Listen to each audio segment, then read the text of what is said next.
Hello മക്കളെ, +2 മാത്സിൽ one of the important chapter ആണ് പ്രോബിലിറ്റി. നമുക്ക് പ്രോബിലിറ്റിയിലെ ഒരു ക്വസ്റ്റ്യൻ പരിശോധിക്കാം. അതിന് ഒറ്റ കാര്യം, നാളെ രാവിലെ കൃത്യം 9 മണിക്ക് പ്രോബിലിറ്റിയുടെ അതിഗംഭീരമായ ലൈവ് ഉണ്ട്. എല്ലാവരും ഉണ്ടാവണം. ഈ ചാപ്റ്ററിലെ കംപ്ലീറ്റ് ക്വസ്റ്റ്യൻസ് നമ്മൾ ഡിസ്കസ് ചെയ്തിരിക്കുന്നതായിരിക്കും. സോ നേരെ പോകുന്ന ക്വസ്റ്റ്യനിലേക്ക്, let A and B be two independent. അങ്ങനെയാണെങ്കിൽ P of A given B എന്താണെന്ന്. Class P of A given B എന്ന് പറഞ്ഞു കഴിഞ്ഞാൽ എല്ലാവർക്കും അറിയാം, ഈ കാണുന്ന ഗിവണിനെ നേരെ മാറ്റി ഇന്റർസെക്ഷൻ ആക്കി മാറ്റുക.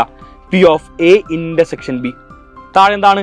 താഴെ പി ഓഫ് ബി ആണ്. ഓക്കെ, ബി ആണ്, അതുകൊണ്ട് പി ഓഫ് ബി. ഇവിടെ എയും ബിയും ഇൻഡിപെൻഡന്റ് ആണ്. ഇൻഡിപെൻഡന്റ് ആണെങ്കിൽ ഒരു ചെറിയ പ്രോപ്പർട്ടി എല്ലാവരും പഠിച്ചിട്ടുണ്ട്. P of A intersection B എന്ന് പറഞ്ഞു കഴിഞ്ഞാൽ അത് P of A into P of B ആണ്. സോ ഞാൻ നേരെ പോയിട്ട് ഈ കാണുന്ന പി ഓഫ് എ ഇന്റർസെക്ഷൻ ബിക്ക് സബ്സ്റ്റിറ്റ്യൂട്ട് ചെയ്തു, P of A into P of B എന്ന് പറഞ്ഞുകൊണ്ട്. താഴെ ആരുണ്ട്? താഴെ പി ഓഫ് ബി ഉണ്ട്.